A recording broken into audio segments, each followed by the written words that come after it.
نوشاد شفقت صاحب کہتے ہیں جی کہ گناہ کیسے دھل جاتے ہیں؟ کیا گناہ معاف ہو جاتے ہیں یا گناہ نیکیوں میں کیسے بدلتے ہیں؟ گناہ کیسے دھل جاتے ہیں؟ دیکھیے، گناہ کا تصور جو ہے وہ واضح کر لینا چاہیے کہ گناہ دھلنے کا مطلب یہ ہے کہ آپ نے خدا کے حضور درخواست کی کہ یا اللہ یہ گناہ میرا معاف ہو جائے۔ اللہ تعالیٰ کے قاعدے پر پورا اترے گا تو معاف کر دیں گے۔ دھلنے کا مطلب یہ ہے۔ اللہ تعالیٰ کا قاعدہ کیا ہے؟ یہ سورہ نساء میں اللہ تعالیٰ نے بیان کیا ہے، میں پہلے بھی 1 نشستوں میں بیان کر چکا ہوں کہ آدمی کسی جہالت سے گناہ کر بیٹھے۔ جہالت کے دونوں معنی لے لینے چاہیے۔ جہالت کا مطلب ہوتا ہے بے علمی، اور جہالت کا مطلب ہوتا ہے جذباتی طور پر۔ آدمی بے علمی میں کوئی کام کر جائے یا آدمی جذبات میں آ کر کوئی کام کر جائے، ٹھیک ہے؟ اس کے فوراً بعد جیسے ہی جذبات ٹھنڈے پڑیں، جیسے ہی بے علمی دور ہو، فوراً توبہ کر لے۔ فوراً توبہ کر لے، جیسے ہی جذبات ٹھنڈے ہوں، جیسے ہی آپ کی جہالت دور ہو تو آپ فوراً توبہ کر لیں، تو اللہ تعالیٰ کہتے ہیں میں لازماً قبول کرتا ہوں۔ اور اگر آپ اپنے توبہ کرنے کے عمل کو مرنے تک ٹال دیں، موت کے فرشتے دیکھ کر یا موت کے واضح آثار دیکھ کر آپ توبہ کریں، تو اللہ تعالیٰ کہتے ہیں میں لازماً رد کر دیتا ہوں۔ ٹھیک ہو گیا؟ یہ 2 پختہ اصول ہیں۔ ان کے درمیان میں ایک دائرہ ہے جس میں خاموشی ہے، اس میں بس ہم اللہ تعالیٰ سے نیک توقع رکھ سکتے ہیں۔ ایسے گناہوں کے لیے پھر توبہ بھی آپ کو ذرا پختہ کرنی چاہیے، بار بار کریں اور کچھ نیکی بھی کریں تاکہ اس کا خمیازہ بہت۔ اب توبہ کرنی کیسے ہے؟ توبہ کرنے کے قرآن مجید سے جو اصول معلوم ہوتے ہیں وہ یہ کہ آپ معافی مانگیں گے، یا اللہ مجھ سے غلطی ہو گئی، اس میں غلطی کا اعتراف ہے اور معافی ہے۔ یا اللہ مجھ سے غلطی ہوگی، مجھے معاف کر دیجیے۔ 2 چیزیں اکٹھی ہیں، غلطی کا اعتراف اور معافی مانگنا۔ اس کے بعد اللہ تعالیٰ نے مختلف موقعوں پر کہیں بینو کہا ہے، کہیں کچھ کہا ہے، تو وہ جو کام آپ غلط کر رہے تھے اگر وہ درست ہو سکتا ہے تو اس کو درست کریں گے۔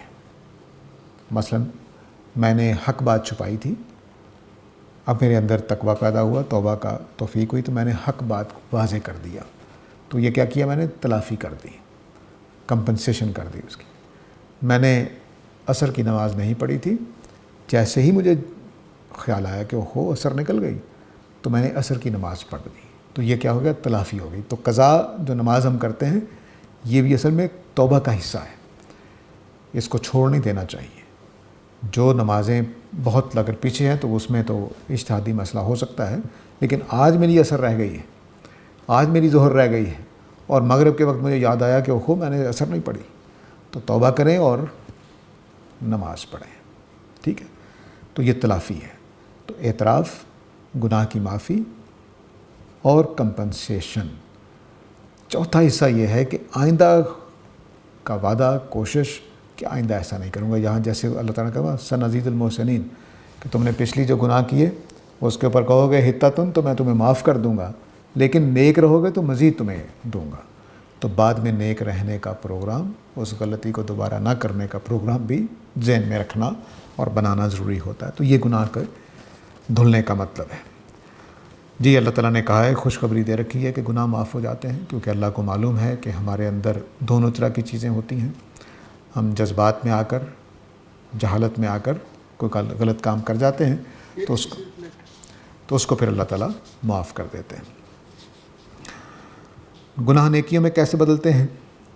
اس کو اللہ تعالیٰ نے بیان کیا کہ ان الحسنات یذہبن السیئات، اور بدلنا بھی کہیں آیا ہے کہ میں نیکیوں کو بدل دیتا ہوں۔ اس کے معنی یہ ہیں کہ اللہ تعالیٰ اگر آدمی کسی گناہ پر پکی سچی توبہ کرے اور بعد میں ڈٹ جائے کہ اب میں نے دوبارہ نہیں کرنی، تو وہ یہ جو گناہ تھا یہ آپ کے اتنی بڑی توبہ کا باعث بنا ہے، تو اس کو نیکی میں بدل جانا چاہیے، تو اللہ تعالیٰ بدل دیتے ہیں اس کو۔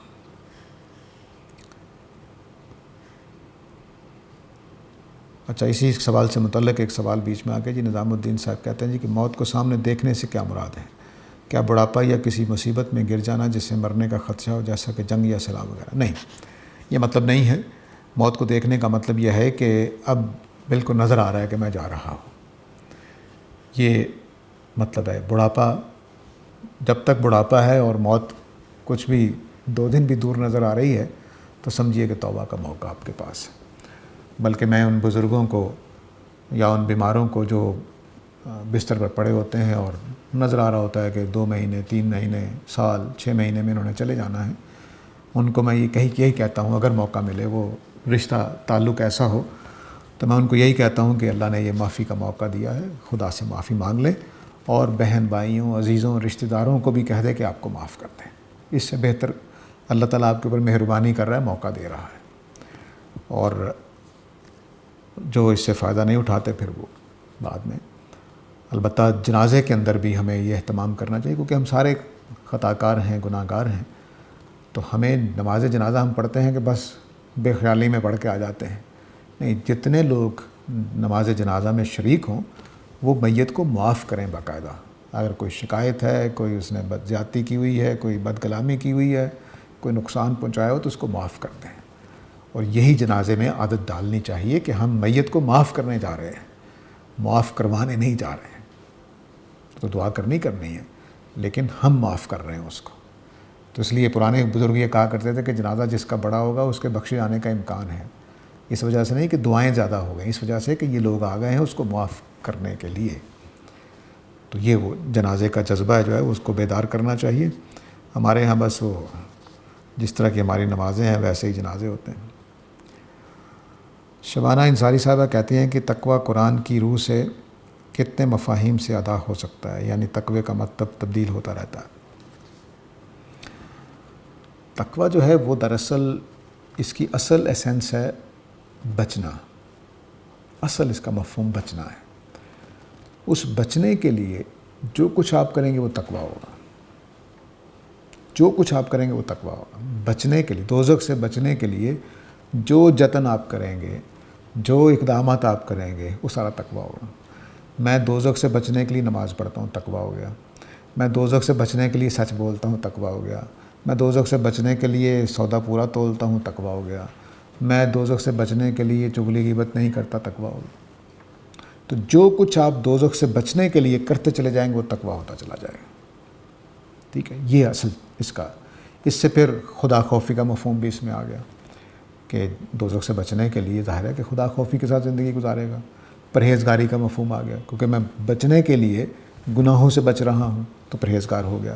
تو اس طرح اس کے مختلف شیڈز ہیں، لیکن اصل چیز ہے کہ تقوی کا مطلب ہے بچنا، اور بچنے کے لیے پھر جو بھی آپ اپاؤ کر رہے ہوں، کوئی معاملات کر رہے ہوں، کوئی اقدامات کر رہے ہوں، وہ سارے کے سارے تقوی میں شامل ہو جائیں گے۔ بعض اوقات غلط اقدام بھی ہم کر رہے ہوتے ہیں تو وہ بھی تقوی ہوتا ہے۔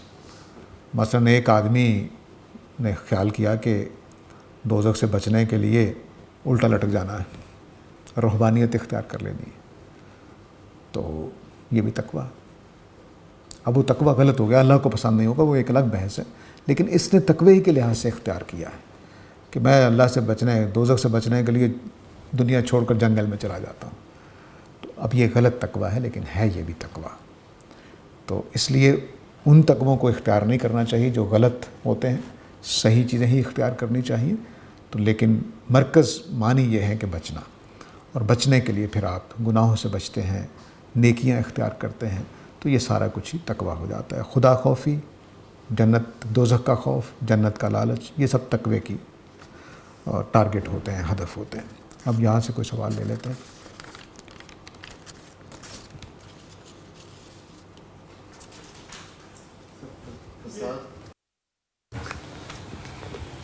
سر فساد کی آپ نے 3 حالتیں بتائی تھیں، ذرا دوبارہ بتا دیں۔ فساد ایک یہ ہے کہ اللہ کے رسولوں کی دعوت کو خراب کرنا۔ مثلاً اللہ کے رسول آئے، آپ نے ان کو نعوذ باللہ جھوٹا کہنا شروع کر دیا، ان کے راستے میں رکاوٹیں ڈالنے شروع کر دیں، ان کے خلاف جنگ کا اعلان کر دیا، یہ بھی فساد ہو جائے گا۔ ان کی دعوت کو خراب کر دینا، باتوں میں ملاوٹ کر دینا، جس کو قرآن نے التباس حق کہا ہے، باطل کہا ہے۔ تو یہ ایک چیز یہ ہے۔ دوسرا یہ ہے کہ ہر نسل، کھیتی باڑی، اولاد، لوگوں کی جان و مال کو نقصان پہنچانے کی کوشش کریں، یہ فساد ہے۔ تیسرا فساد یہ ہے کہ آپ ہرابہ کی فضا حکومت کے لیے، عوام کے لیے پیدا کر دیں۔ حرابہ کا مطلب ہے کہ آپ نے اعلان جنگ سا کر دیا ہے، بغاوت کر دی ہے حکومت کے خلاف، یا اس طرح کی چیزیں۔ رائے عدنان صاحب کا سوال ہے جی کہ کیا قرآن کو اسی انداز میں سمجھا جا سکتا ہے جیسے صحابہ سمجھتے تھے؟ کیا تفسیر کی ضرورت نہیں رہتی؟ اب آج کل یہ بڑا اہم سوال ایک بہت ہی معزز عالم دین کے حوالے سے کیا جاتا ہے کہ تفسیر کیا چیز ہوتی ہے، اور قرآن مجید کو تفسیر کی ضرورت نہیں ہے بلکہ گناہ کی بات ہے۔ تفسیر کا مطلب یہ نہیں ہوتا کہ ہم قرآن میں کوئی نقص ہے جس کو دور کر رہے ہوتے ہیں، ایسا نہیں ہے۔ تفسیر کا مطلب ہوتا ہے کہ ہم عام لوگوں کو اس قابل کرتے ہیں کہ وہ قرآن کو سمجھ جائیں، ان کا نقص دور کر رہے ہوتے ہیں۔ تفسیر کا مقصد ہوتا ہے طالب علم کی مدد کرنا، قرآن کے قریب کرنے کے لیے۔ یہ نہیں ہوتا نعوذ باللہ کہ قرآن میں کوئی نقص رہ گیا تو وہ ہم پورا کر رہے ہیں۔ تو اس لیے تفسیر جو ہے وہ ہم طالب علموں کے لیے کرتے ہیں، سمجھانے کے لیے۔ آپ نے اگر پاکستان میں تعلیم پائی ہے تو اس میں ہمارے بچپن میں ہوتا تھا سوال، ایک شعر لکھ دیا تھا اس کی تشریح کریں، تو وہ کوئی شعر کا عیب دور کرنے کے لیے کرتے تھے؟ نہیں، اپنی انڈرسٹینڈنگ بتاتے تھے کہ میں اس شعر سے کیا سمجھاؤں۔ ایسا ہی ہم جب تفسیر کرتے ہیں تو ہم قرآن مجید کو کے بارے میں بتا رہے ہوتے ہیں کہ میں اس کو ایسے سمجھاؤں، اور طالب علموں کی مدد ہو رہی ہوتی ہے، بس اس سے زیادہ کچھ نہیں ہوتا۔ تفسیر قرآن مجید میں نہ انحراف کے لیے ہوتی ہے، نہ اس کے معنی تبدیل کرنے کے لیے ہوتی ہے، نہ اس کی کوئی کمی دور کرنے کے لیے ہوتی ہے۔ نعوذ باللہ من ذالک۔ قرآن مجید عیب سے پاک ہے، اس کے اندر کوئی نقص نہیں ہے، کوئی خرابی نہیں ہے۔ ہم طالب علموں میں خرابی ہوتی ہے، ہم طالب علموں میں سمجھنے میں اختلاف ہو جاتا ہے، تو پھر ہم بیان کرتے ہیں کہ میں اس کو یوں سمجھاؤں، اس کی وجہ یہ جملہ ہے، اس کی وجہ یہ لفظ ہے، اس کی وجہ سے یہ ہے۔ تو تفسیر کسی نے بھی امت میں جتنے مفسرین کو میں جانتا ہوں ان میں سے کسی نے بھی اس لیے نہیں کی کہ وہ کوئی نیا طریقہ دینا چاہتے ہیں، نہیں، وہ اپنی انڈرسٹینڈنگ بیان کر رہے ہیں۔ صحابہ کو سمجھنے کا جو انداز تھا وہ فطری انداز ہے، وہی اختیار کرنا چاہیے، اس میں کوئی شبہ نہیں ہے، لیکن وہ اجمی لوگ کر ہی نہیں سکتے، اجمی لوگ نہیں کر سکتے۔ اجمی لوگوں کو ضرورت پڑے گی، اساتذہ کی ضرورت پڑے گی، مفسرین کی ضرورت پڑے گی۔ مثلا ابھی ہم نے یہ بات کی کہ یہ کون سی بستی ہے، صحابہ کو یقیناً پتہ ہوگا کہ یہ کون سی بستی ہے، یا صحابہ کو اگر مکے والوں کو نہیں پتہ ہوگا تو مدینے والے صحابہ کو پتہ ہوگا، تو وہ بھی ایک دوسرے کی مدد کریں گے۔ کوئی سوال پوچھ سکتا ہے یہ کس بستی کا ذکر ہو رہا ہے، تو علماء یہود سے جا کر پوچھا جا سکتا ہے۔ تو یہ تو کوئی ایسا نہیں ہے کہ قرآن میں کوئی نقص ہے جس کو نہیں، وہ ان کو نہیں معلوم کہ کس بستی کی بات ہو رہی ہے، تو وہ فطری طریقے سے جو ان کو معلومات تھیں اس کی روشنی میں اس کو سمجھتے تھے۔ ان کی زبان بھی اپنی تھی۔ ہم بعض زبان کے مسئلوں کو اجمی ہونے کی وجہ سے اس طرح سے گرفت میں نہیں لے سکتے، اس لیے ہمیں مدد پڑتی ہے، اساتذہ کی ضرورت پڑتی ہے، مدد کی ان کی، کہ وہ ہمیں بتائیں کہ یہ لفظ اس معنی میں آتا ہے، وہ ہمیں بتائیں کہ یہ بستی کون سی بستی ہے، وہ ہمیں یہ بتائیں کہ یہاں اہل کتاب مخاطب ہے یا کون مخاطب ہے۔ یہ ہمیں ضرورت پڑتی ہے، اس ضرورت کی وجہ سے ہمیں تفسیر کرنی پڑتی ہے۔ تو اس لیے صحابہ کا طریقہ نیچرل ہے۔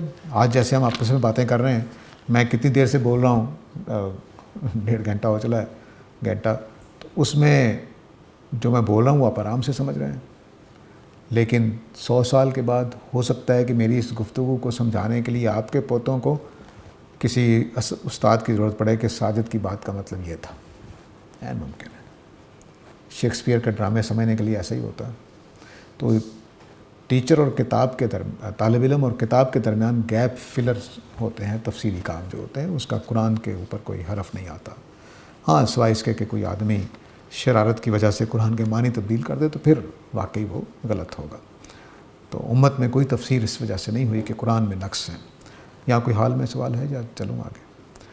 ڈاکٹر الطاف خان صاحب کہتے ہیں کہ سر آپ کا قرآن مجید میں سب سے زیادہ محبوب صورتیں کون سی ہیں؟ سچی بات ہے کہ میں متعین نہیں کر سکتا ہوں۔ بعض پہلوؤں سے آخری صورتوں میں بڑا دل لگتا ہے، بعض پہلوؤں سے شروع کی صورتوں میں۔ مثلا سورہ البقرہ جو ہم پڑھ رہے ہیں، یہ ایسا لگتا ہے کہ مجھے آئینہ دکھاتی ہے، اس لیے یہ مجھے بہت عزیز ہے۔ لیکن آخری صورتیں بعض سورہ لقمان، سورہ احزاب، وہ کچھ اور پہلوؤں سے، تو میں متعین کرنا میرے لیے مشکل ہے کہ میں کسی ایک صورت کو اور جب قرآن مجید یاد کرتے تھے بچپن میں سورہ رحمان بڑی اچھی لگتی تھی، کیونکہ قاریوں نے بڑا اچھے طریقے سے پڑھا ہوا تھا، بار بار اس میں فَبِأَيِّ آلَاءِ رَبِّكُمَا تُكَذِّبَانِ آتا تھا، تو وہ ایک لطف سا آتا تھا، حس سا محسوس ہوتا تھا۔ لیکن اب جب طالب علم بن گئے قرآن مجید کے، تو اس کا ایک ایک جملہ نوازتا ہے، سچی بات ہے نوازتا ہے۔ یعنی ہم وقت کے تنگنائی کی وجہ سے یا اپنے کم علمی کی وجہ سے بعض پہلوؤں کو سمجھ نہیں پاتے، وگرنہ بحث یہ بھی ہو سکتی ہے کہ مثلاً اس آیت میں استسقا کیوں بولا ہے، ہو سکتی ہے۔ تو وہ بڑے باریک پہلو اللہ تعالیٰ پیش نظر رکھتے ہیں لفظوں کو چنتے ہوئے۔ مثلاً ابھی دوپہر کے وقت صبح 10-11 بجے کی بات ہے، کسی نے مجھ سے سوال کیا کہ قرآن مجید کی زبان کا اور ہماری زبان کا کیا فرق ہے؟ تو میں نے کہا دیکھیے، ہم جب بولیں گے تو توحید کا لفظ بولیں گے، قرآن مجید نے اختیار ہی نہیں کیا، بالکل نہیں، کیونکہ یہ انسانی زبان ہے۔ اس طرح قرآن مجید دیکھیے، ہدایت عربی کا لفظ ہے، اس میں بھی یاد رکھیے کہ ہے پر زیر ہے عربی زبان میں اور اردو میں زبر ہے، تو بہرحال میں درمیانی سی آواز نکالتا ہوں، اللہ تعالیٰ مجھے معاف کرے۔ تو ہدایت جو ہے، ہدایت یا ہدایت، یہ اللہ تعالیٰ نے نہیں بولا، پورا قرآن خالی ہے لفظ ہدایت سے، ہدن بولا ہے۔ تو ہدایت کو چھوڑ کر ہدن کو کیوں اختیار کیا ہے؟ بس یہ وہ فرق ہے جو اس کی لطافت میں، اس کی خوبصورتی میں، اس کے بیان میں اضافہ کرتے چلے جاتے ہیں۔ اگر قرآن مجید توحید کا لفظ استعمال کرتا تو فلسفیانہ سا رنگ آ جاتا ہے، تعقل کا، عقلیت کا، جو انسانوں کی ایک مجبوری ہے، اس کا رنگ آ جاتا ہے۔ قرآن مجید اس سے گریز کرتا ہے، وہ خوبصورت الفاظ، سادہ فلسفیانہ رنگ دیے بغیر فطری طریقوں پر بات کرتا چلا جاتا ہے۔ تو اس لیے مجھے قرآن مجید کا ہر مقام ہی اچھا لگتا ہے، لیکن ایک سورہ جو ہے وہ کافی دیر تک میرے دماغ کے اوپر اثر انداز رہی اور ابھی بھی رہتی ہے، وہ سورہ بینہ ہے۔ اس کا جو بنت ہے وہ جب پہنچیں گے انشاءاللہ عرض کروں گا کہ وہ کیا کمال ہے، اس میں حیرت انگیز۔ وہ ایسے آیتیں جڑی ہوئی ہیں آپس میں اور گھوم کے بات ایسے نکالی ہے اللہ تعالیٰ نے کہ آدمی حیران رہ جاتا ہے۔ تو سورہ بینہ کا جو سٹرکچر ہے وہ مجھے بہت فیسینیٹ کرتا ہے۔ محمد خالد محمود صاحب کہتے ہیں، کیا وجہ ہے کہ بنی اسرائیل پر نافرمانی کے باوجود یہ 3 آیات کی جاتی نہیں ہیں؟ دیکھیے، ایک بات اللہ تعالیٰ نے حضرت موسیٰ کے چناؤ کے وقت بیان کی ہے۔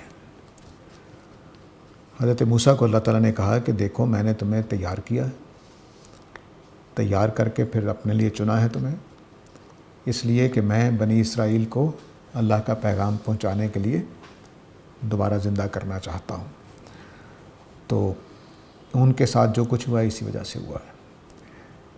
میں نے پچھلے سیشن میں یا اس سے پچھلے سیشن میں یہ عرض کیا تھا کہ جب نبوت خاندان ابراہیمی میں مقید کی گئی ہے تو اس کی ایک بڑی حکمت یہ تھی کہ قومیں آگاہ نہیں ہوتی تھی، رسول آنے والا ہے، رسول آ جاتا تھا، اور اپنے جیسے آدمی کو رسول ماننا بڑا مشکل ہوتا تھا۔ اپنے جیسے کا مطلب ہے کردار میں پختہ ہوتے تھے، لیکن شکل صورت، کھانا پینا، شادی بیاہ، بچے ہو رہے ہیں، سب کچھ ہو رہا ہے، ایسے انسان کو اپنے میں سے ممتاز مان لینا، قرآن میں بیان کیا، بلا جب انجاہم منذر منہم، انہی میں سے ایک آدمی منذر بن کے آ گیا، یہ بات حیران کن ہوتی ہے۔ اس لیے پھر اللہ تعالیٰ نے خاندان ابراہیمی میں نبوت کو خاص کیا ہے اور پورے کے پورے خاندان کو اٹھا لیا کہ وہ نبیوں کا مددگار بن جائے اور اللہ کے پیغام کو دنیا تک پہنچائے۔ اس مقصد کے لیے اس خاندان کو چنا گیا۔ لیکن حضرت یوسفی کے زمانے میں یہ مصر میں چلے گئے۔ اس وقت کی سمجھ لیجئے کہ سپر طاقت تھا مصر، اور مصر میں دین پہنچنے کا مطلب ہے کہ ارد گرد سارے علاقوں میں پہنچے گا۔ لیکن حضرت یوسف کے بعد وہ غلام بن گئے۔ غلام بن گئے تو اب وہاں سے نکال کر دوبارہ اسی جگہ پہ لانا تھا جہاں سے وہ نکل کر گئے تھے، تو تاکہ ان کو دوبارہ زندگی دی جائے، دوبارہ ان کو بحال کی جائے، ان کی قوت کو، ان کے اعتماد کو۔ تو یہ سارا سلسلہ اس لیے ہے۔ اور نبی اکریم صلی اللہ علیہ وسلم کے زمانے میں جب ان کو سزا نہیں دی گئی قتل کی، سزائے موت، تو اس کی وجوہات میں سے ایک وجہ یہ بھی ہے کہ ان کو قائم رکھنا ہے خدا نے اپنے نشان کے طور پر۔ قرآن مجید کے مطابق اور بائبل کے مطابق دو قومیں اللہ کا نشان ہیں، اولاد ابراہیم کہہ لیجئے کہ اللہ کا نشان ہے، ایک بنی اسرائیل اور ایک بنی اسماعیل، یعنی صحابہ محمد صلی اللہ علیہ وسلم کے خاندان کے لوگ جو خاندان ابراہیمی ہے، صرف نبی صلی اللہ علیہ وسلم کا خاندان نہیں بلکہ آپ جس خاندان میں پیدا ہوئے وہ اس پورے کا پورا خاندان، بنو ہاشم، بنو امیہ، بنو مضر، سارے جو عرب ہیں، یہ سارے کے سارے حضرت اسماعیل کی اولاد ہیں۔ تو حضرت اسماعیل کی اولاد اور حضرت یعقوب کی اولاد، یہ دونوں اللہ کا نشان ہے دنیا کے اندر، انہوں نے قیامت تک قائم رہنا ہے۔ اگر یہ تقوی اختیار کریں گے تو عروج پائیں گے، اور اس کے بغیر عروج پائیں گے کہ سائنس اور ٹیکنالوجی ہو نہ ہو، عروج پائیں گے۔ اور یہ اگر تقوی اختیار نہیں کریں گے تو غلامی میں چلے جائیں گے، زوال پائیں گے، اس کے باوجود کہ ٹیکنالوجی ہو، اس کے باوجود کہ علم ہو۔ یہ دو نشان ہیں اللہ تعالیٰ کے، اس لیے ان نشانوں کو اللہ تعالیٰ ختم نہیں کریں گے، قیامت تک قائم رہیں گے، ٹھیک ہے۔ تو اس لیے ان کے ساتھ یہ سارا معاملہ ہوتا ہے، ان کے ساتھ جو نرمی بھی ہوتی ہے وہ اس قاعدے کے مطابق ہوتی ہے جو ان دو خاندانوں کو چنے جانے کے بعد اللہ تعالیٰ نے ان کے ساتھ کرنا ہے۔ تو وہ قاعدہ الگ ہے، اس قاعدے کے تحت ان کو پورا ختم نہیں کیا جاتا، وگرنہ جو آپ پڑھ رہے ہیں اس میں جو کچھ ان کے جرائم نظر آ رہے ہیں ساری قوم ختم کر دینی چاہیے تھی، نہیں کی گئی۔ ان کی اولادوں کو پھر 40 سال وادی تیہ میں رکھ کر ان کے 30 سال یا 40 سال ان کی اولاد کو تیار کیا گیا تاکہ وہ صحرا میں رہ کر جنگلی زندگی گزار کر دوبارہ تازہ دم ہو جائیں۔ اور جنگلی زندگی جو ہے یہ تازہ دم ہونے کے لیے بہت اہم ہے۔ دیہاتی زندگی قدرت کے نزدیک، شہری زندگی جو ہے وہ انسان کی قوتوں کو کمزور کرتی ہے، ان کے اندر نزاکت پیدا کر دیتی ہے، ان کے اندر تہذیب تو پیدا کر دیتی ہے، لیکن وہ ان پوٹینشیل سے محروم ہو جاتے ہیں جو مضبوطی کے ساتھ کھڑے ہونے کے لیے چاہیے ہوتے ہیں۔ جی یہ میں نے پوچھا نا، یہ سلیمان رشدی نے جو لکھی تھی شیطانی آیات وغیرہ، وہ کیا تھا؟ کچھ بتائیں گے اس کے بارے میں؟ سلمان رشدی کی جو کتاب ہے وہ ایک افسانہ تھا، ناول کہہ لیجئے۔ اس ناول کو اس نے، اس کے جو کردار رکھے وہ ازواج مطہرات کے نام پر تھے، تو اس وجہ سے پھر وہ توہین رسول سمجھی گئی اور خانوادہ ازواج مطہرات کی توہین سمجھی گئی۔ تو اس طرح کی کوئی کتاب تھی، میں نے اس کو پورا تو نہیں پڑھا، حوصلہ نہیں پڑتا، چند اقتباسات ایک مضمون میں جو اس کے اوپر تنقیدی مضمون تھا اس میں پڑھے تھے، تو اس لیے اس سے جو میرا تاثر ہے وہ یہی ہے۔ جیسے ڈاکٹر الطاف خان صاحب نے کہا کہ میرے سوال ایز اٹ از پڑھیں، تو ایک تھا آپ کی قرآن مجید سے سب سے زیادہ 3 محبوب صورتیں کون سی ہیں؟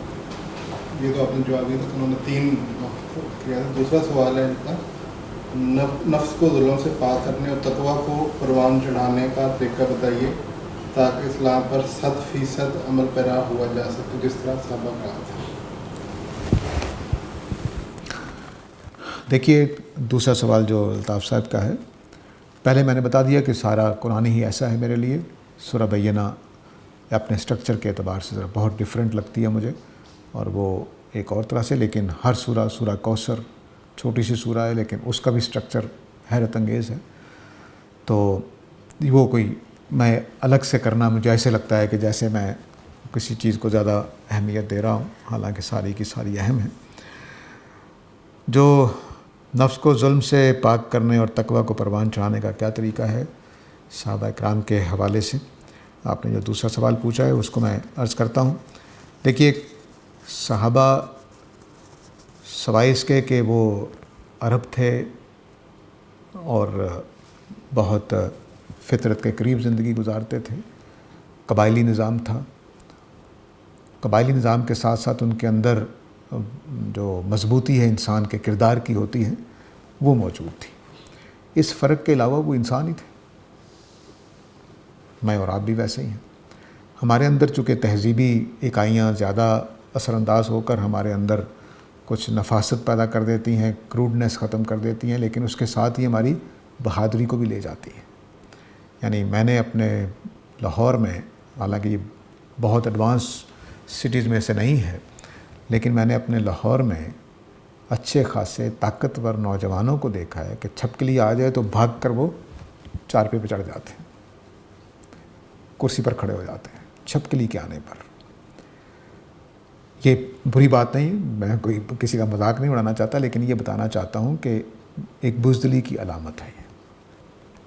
اسی طرح ہم ایڈجسٹمنٹ کے عادی ہو جاتے ہیں شہری لوگ، اس کا لحاظ کرنا ہے، اس کا لحاظ کرنا ہے، اس کا لحاظ کرنا ہے. حق بات کہاں ہے؟ گم ہو جاتی. تو حق بات پر قائم رہنے کی بجائے ہم ایڈجسٹمنٹس کرتے ہیں. اس چیز کو، یہ تو شہری کمزوری ہوتی ہے، یہ صحابہ میں نہیں تھی. صحابہ اگر سچ پر کھڑے ہو گئے تو وہ حضرت بلال کو دیکھیے. حضرت بلال حالانکہ غلام کو کوئی جرت ہی نہیں ہے کہ وہ اپنے آقا کے خلاف چل سکے. وہ کھڑے ہو جاتے ہیں، مارا جاتا ہے، ریت پر گھسیٹا جاتا ہے، دھوپ میں لٹایا جاتا ہے. اب صحرا کی ریت پر آپ لیٹے ہوں، اوپر سورج چمک رہا ہو اور عربوں جیسا گرم علاقہ ہو، تو آپ اندازہ کیجئے کہ کیا بنتا ہوگا. نہیں ٹلتے. یہی معاملہ میرے آپ کے ساتھ ہو تو میرا خیال ہے ہم ایسے بھاگیں گے.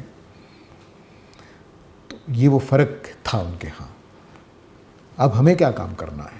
2 چیزیں لازمی طور پر اپنا لیجئے. ایک یہ کہ 2 ٹوک ہونا ہے، دوسروں کو بتانے کے لیے نہیں، اپنے لیے. دوسروں کو بتانے کے لیے جن کی ذمہ داری ہے ان کو کرنے دیجئے. میں نے اپنے لیے سوچنا ہے کہ آج کے بعد میں یا حق پر ہوں یا باطل کا انکار کرنے والا ہوں. درمیانی راستہ کوئی نہیں ہے. اپنے لیے. دوسروں کو پوری روم دوں گا میں کہ ہاں جی ان کو غلطی لگ سکتی ہے، ان کو بات سمجھ آئی نہیں آئی، وہ ایک الگ چیز. میرے لیے حق کیا ہے، میں حق پر کھڑا ہوں. میرے لیے باطل کیا ہے، میں اس کو چھوڑ رہا ہوں. اپنی حد تک، صرف اپنی حد تک. اس ذہن کے ساتھ قرآن میں داخل ہو جائیے. میں نے دوسرے تیسرے سیشن میں یہ کہا تھا کہ قرآن مجید کے حوالے کر دیجئے اپنے آپ کو، تاکہ یہ ہماری ذہن سازی کر سکے.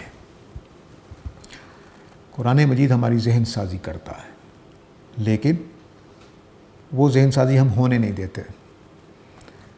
دور جدید میں میرا خیال ہے کہ کوئی 25-30 کے قریب تفسیریں عربوں نے اور پاکستانیوں نے، اردو دانوں نے لکھی ہیں. ان میں سے میں گزرا ہوں. تو آپ کو ایک چیز نمایاں نظر آئے گی ہر تفسیر کے اندر، کہ میں اگر جماعت اسلامی کے ذہن کا ہوں تو جماعت اسلامی والی تفسیر لکھوں گا. میں اگر تبلیغی جماعت کا ہوں تو تبلیغی جماعت والی تفسیر لکھوں گا. میں اگر تنظیم اسلامی کا ہوں تو تنظیم اسلامی والی تفسیر لکھوں گا. میں اگر صوفی ہوں تو صوفی والی تفسیر لکھوں گا. میں اگر اہل حدیث ہوں تو اہل حدیث والی تفسیر لکھوں گا. قرآن والی تفسیر کو نہیں لکھتا. یہ حیرت انگیز بات ہے. تو ہم اپنے آپ کو اس کے حوالے نہیں کرتے ہیں، بلکہ اس کو اپنے حوالے کر لیتے ہیں کہ میں بتاؤں گا اب اس کا کیا مطلب ہے.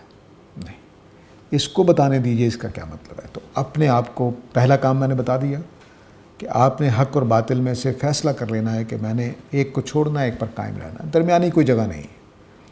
حق اور باطل کے لیے کے درمیان کوئی جگہ نہیں ہوتی.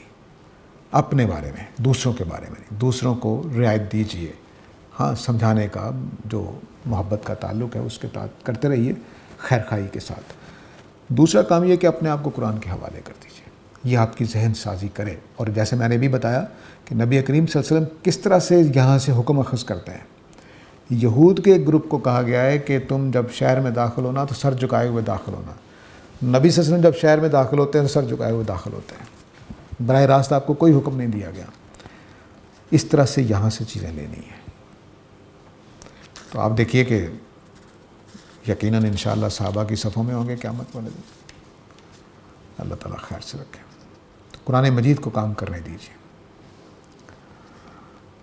منیر صاحب کا سوال ہے جی کہ غامدی صاحب نے فرمایا کہ لفظ شجرہ مجازی معنوں میں آیا ہے، تو کیا قرآن میں اس کے علاوہ بھی مجازی الفاظ استعمال ہوئے ہیں یا صرف لفظ شجرہ ہی؟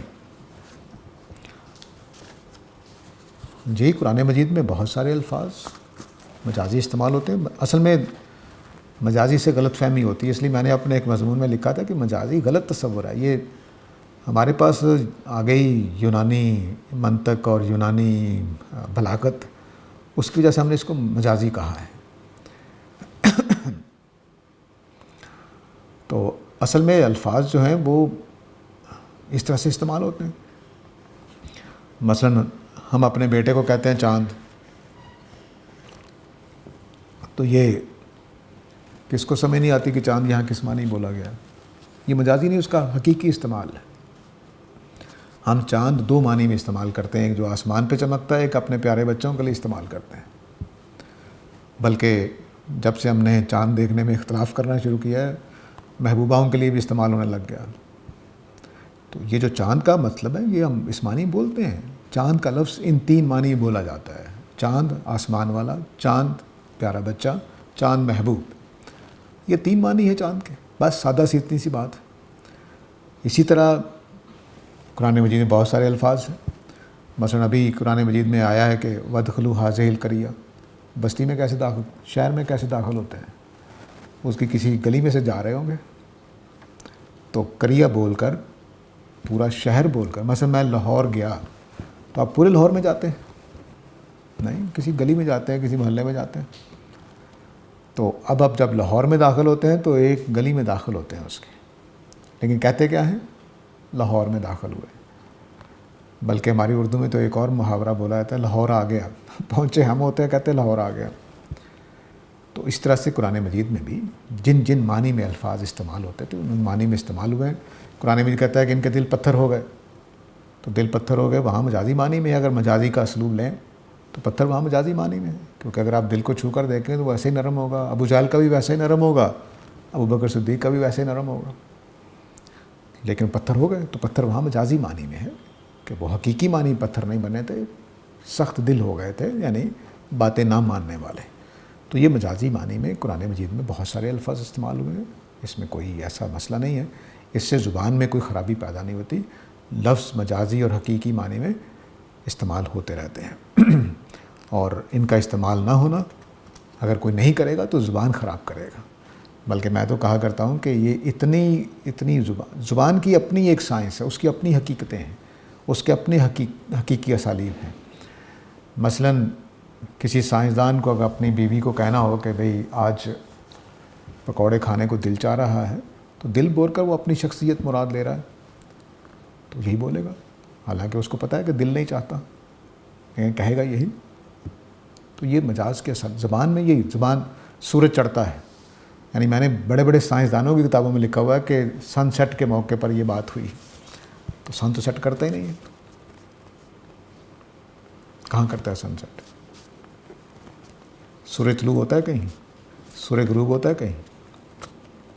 لیکن زبان میں یہ ایسے چلے گا، ایسا ہی رہنا چاہیے، یہی فطرت ہے، یہی زبان کا حسن ہے، اسی طرح سے چلے گی۔ تو یہ قرآن کا کوئی عیب نہیں ہوگا کہ اس میں مجازی الفاظ آ جائیں، تو اس کا حقیقی استعمال ہے، یعنی الفاظ کا حقیقی استعمال مجازی بھی ہے۔ تو اس لیے ان کو اس کے بعد کوئی زبان کا نقص نہیں ہے، یہ اس کے معنی میں کمزوری نہیں آ جائے گی۔ البتہ ہمارے پرانے جو علم کلام والے تھے ان کے ہاں یہ بحث تھی کہ پتہ ہی نہیں چلتا کہ کوئی لفظ مجازی معنی میں استعمال ہو گیا ہے کہ حقیقی معنی میں، اس لیے قرآن میں کلام میں ظن پیدا ہو جائے گا، ایسا کچھ نہیں ہے۔ قرآن مجید میں مجازی الفاظ بھی استعمال ہوئے ہیں، حقیقی بھی استعمال ہوئے ہیں، تو اس سے کوئی فرق نہیں پڑتا۔ ندیم برنی صاحب کہتے ہیں جی کہ عید الاضحیٰ کی قربانی نفل کیسے ہے جبکہ قرآن میں آیا ہے کہ ہم نے اسے جاری کر دیا ہے؟ دیکھیے، جاری کرنے کا مطلب فرض کرنا نہیں ہوتا، جاری کرنے کا مطلب ہوتا ہے رواج دے دینا، اس کو ایک عمل کے طور پر متعارف کرا دینا، یہ جاری کرنے کا مطلب ہوتا ہے۔ اور وہ نفلی بھی رہے تب بھی جاری ہی ہے۔ تو اس میں مثلا تہجد ہے، جاری ہے، نفلی نماز ہے، پڑھ رہے ہیں لوگ، تو وہ جاری ہے لیکن فرض نہیں ہے۔ تو اس لیے یہ جب کوئی چیز جاری ہوتی ہے تو اس کا مراد ہوتا ہے کہ سارے ہی لوگ کر رہے ہیں، سب لوگ واقف ہیں، کسی کو کوئی ناعلم نہیں ہے اس سے، سب کو معلوم ہے کہ یہ کیا حیثیت ہے اس کی۔ تو اسی طرح عید الاضحیٰ کی قربانی، حج میں ہدی لے جانے کی قربانی نفل قربانی ہے لیکن جاری کر دی گئی ہے، حضرت ابراہیم کے زمانے سے جاری ہے۔ ہے سوال کوئی؟ احمد صاحب کہتے ہیں کہ ثم استویٰ علی العرش کا سادہ مطلب کیا ہے؟ استوا کا مطلب ہوتا ہے کسی جگہ پہ ٹک جانا، سیدھا ہو کر بیٹھ جانا، براجمان ہو جانا۔ تو سادہ مطلب تو یہ ہے تخت پر بیٹھ گئے اللہ تعالیٰ، لیکن اس میں بھی وہی مجازی کی اگر بات کریں گے تو کنٹرول سنبھالنے کے معنی بھی ہو جائیں گے کہ میں نے اقتدار کی باغ سنبھال لی. مثلا مجاز کی بات چل رہی ہے اور یہ بھی بات آگے اللہ تعالیٰ کہتے ہیں کہ واسع کرسی السماوات والارض، اللہ تعالیٰ کی کرسی زمین و آسمان پر وسیع ہے، پھیلی ہوئی ہے. تو کیا کرسی کا سائز اللہ تعالیٰ بتا رہے ہیں یا اپنے اقتدار کی لمٹس بتا رہے ہیں؟ پوری کائنات پر جہاں جہاں زمین و آسمان ہے میری حکومت ہے. دونوں مطلب ہو سکتے ہیں. تو استواء علی العرش کے بھی دونوں مطلب ہو سکتے ہیں کہ اللہ تعالیٰ تخت نشین ہوئے جیسا کہ بادشاہ بیٹھا کرتے ہیں، یا اس کا مطلب یہ ہے کہ اللہ نے اقتدار سنبھالا. تو سادہ مطلب ہے تخت نشین ہوئے، تخت پر تشریف فرما ہوئے، سیدھے ہو کر بیٹھ گئے. یاسر محمود صاحب کہتے ہیں جی کہ اللہ نے قرآن میں ایک اصول بتایا ہے کہ جب کوئی رسول کسی قوم کی طرف آتا ہے تو اس کا فیصلہ کر دیا جاتا ہے. تو حضرت عیسیٰ کی قوم کا فیصلہ نہیں کیا، تو کیا یہ دلیل ہے کہ حضرت عیسیٰ دوبارہ آ کر اپنی قوم کا فیصلہ کریں گے؟ آپ کو کس نے کہا ہے کہ حضرت عیسیٰ کے بارے میں فیصلہ نہیں ہوا؟ قرآن میں واضح طور پر بیان کر دیا ہے، قیامت تک کے لیے ان کا فیصلہ کر دیا گیا ہے. فیصلے کی نیچر ڈیفرنٹ ہے. فیصلے جو ہمیں رسول قرآن میں متعارف کرائے گئے ہیں ان کے بارے میں 3-4 طرح کے فیصلے قرآن میں نقل کیے گئے ہیں. ایک فیصلہ یہ ہے کہ جو زیادہ رسولوں کے ساتھ ہوا ہے کہ آسمان سے کوئی عذاب آ کر قوم کو مٹا دے. اس میں حضرت نوح ہیں، حضرت لوط ہیں، حضرت صالح ہیں. دوسرا فیصلہ ہے جو حضرت موسیٰ کے ساتھ ہوا ہے، وہ یہ ہوا کہ ان کی قوم کو ایک حصے کو تباہ کر دیا گیا، فرعون وغیرہ کو غرق کر دیا گیا، ایک حصے کو نکال لیا. اس کو نکالنے کے بعد اس کی تربیت کی، تطہیر کرنے کے بعد فلسطین میں آباد کر دیا. ٹھیک ہے. یوشع بن نون کے ہاتھوں پہ خلافت دے کر چلے گئے حضرت موسیٰ. ٹھیک ہے. ایک یہ دوسرا فیصلہ ہے. ایک تیسرا فیصلہ حضرت یونس کے بارے میں ہوا. حضرت یونس نے قوم تیار تھی ایمان لانے کو لیکن ابھی انکار کر رہی تھی. حضرت یونس نے سمجھا کہ مجھے اب اللہ کی ہدایت کی غیرت میں قوم کو چھوڑ دینا چاہیے. چنانچہ انہوں نے قوم کو چھوڑ دیا. اللہ تعالیٰ نے ان کو مچھلی کے پیٹ میں گرفتار کر لیا. انہوں نے وہاں اللہ تعالیٰ سے توبہ استغفار کیا. اللہ تعالیٰ نے مچھلی کو حکم دیا کہ وہ اگل دے. اس نے ایک ساحل پر اگل دیا. وہاں کوئی یکتین یعنی کدو کی بیل تھی جس کے سائے میں زخم وغیرہ ٹھیک ہو. ظاہر ہے مچھلی نے چبایا بھی ہوگا، کچھ زخم بھی لگے ہوں گے، کچھ اندر جو میدے کے تیزاب ہیں انہوں نے ہضم کرنے کی کوشش کی ہوگی، تو کچھ زخم سکن پر آئے ہوں گے. ان کے مندمل ہونے تک اس ساحل پر پڑے رہے. پھر وہاں سے اٹھ کر گئے تو پوری قوم نے ان کا استقبال کیا، ایمان لے آئی پوری قوم. تیسرا فیصلہ یہ ہے. چوتھا فیصلہ حضرت عیسیٰ کے بارے میں ہے.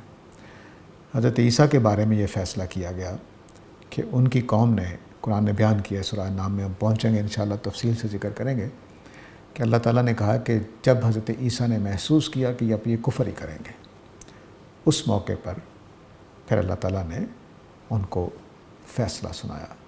فیصلہ یہ سنایا کہ انی متوفی کا وارافیو کا الیہ، میں تمہیں متوفی کروں گا اور اپنی طرف اٹھا لوں گا، اور جو تیرے ماننے والے ہیں ان کو تیرے نہ ماننے والوں پر قیامت تک غالب کر دوں گا.